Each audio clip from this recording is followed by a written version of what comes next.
¿Qué onda?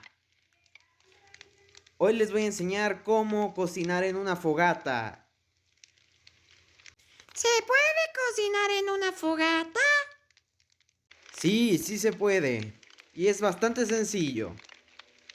Lo único que ocupan es una fogata y algún tipo de carne cruda. Colocan la fogata y pues empiezan. Uno, 2, 3, 4. Esta increíble animación pues es bastante chula. Se esperan un ratito para que se cocine bien la comidita y les va a dar los 4 pedacitos. Solo tiene un límite de 4. Y la verdad que se ve muy chulo, pero yo preferiría usar un horno, sinceramente, o un ahumador, ya que esto es más bien estético que práctico. Ahí está, ya tengo la carnita cocinada.